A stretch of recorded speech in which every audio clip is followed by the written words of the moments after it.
வணக்கம். நான் வேஜஸ் பேசுகிறேன். இப்போ நம்ம ஐயா காலேஜிலேருந்து ஒரு கரெக்டாக ஒரு 9:10 கிலோமீட்டர் நிற்கிறோம். அதாவது ஆவணிப்பூர் ரோட்லேருந்து உள்ளே இருக்கோம். இந்த ரோடு வந்து நேராக ஆவணிப்பூர் போகிறது. இங்கேருந்து போனால் இன்னொரு 1 கிலோமீட்டரில் ஆவணிப்பூர் வந்துடும். இது ஆன் ரோடுங்க, இது தார் ரோடு பீஸு. இது வந்து ஒரு 7 ஏக்கருங்க. இது அது பாருங்கள். இதிலேருந்து அப்படியே நேராக வந்து அப்படியே வந்து இப்படி வருது. ஒரு ரோடு ஃப்ரண்டேஜ் பார்த்திங்கன்னா ஒரு 400-500 அடிக்கிட்ட வருது. இது வந்து விவசாயம் பண்ணலாம். மற்றபடி ஃபார்ம் லேண்டு, ஃபார்ம் ஹவுஸு இல்லைனா கம்பெனி அந்த மாதிரி ஏதாவதுன்னா கொஞ்சம் இன்டீரியரில் இருக்கிறவங்க கம்பெனி ஏதாவது தேவைன்னா கம்பெனிக்கு யூஸ் பண்ணிக்கலாம்.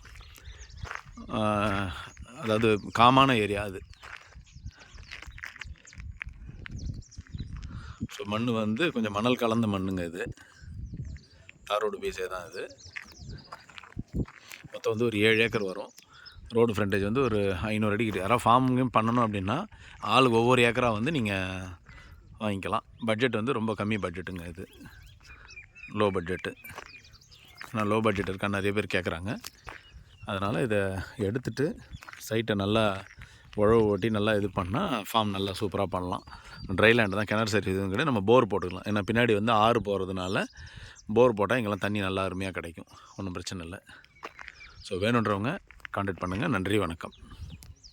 நல்லா ஃப்ரண்டேஜ் பார்த்தா அது பாருங்கள். அந்த கார்லேருந்து அந்த சவுக்கு வரைக்கும் வருதுங்க. அது கிட்டத்தட்ட ஒரு 500 அடி கிட்ட ஃப்ரண்டேஜாக வருது. ஸோ இதுலேருந்து பார்த்தோன்னு சொன்னால் ஒரு 1/4 கிலோமீட்டரில் ஊர் வருது. இந்த பக்கம் போனால் ஆவணிப்பூர். ஸோ வேணுன்றவங்க கான்டாக்ட் பண்ணுங்கள். நன்றி, வணக்கம்.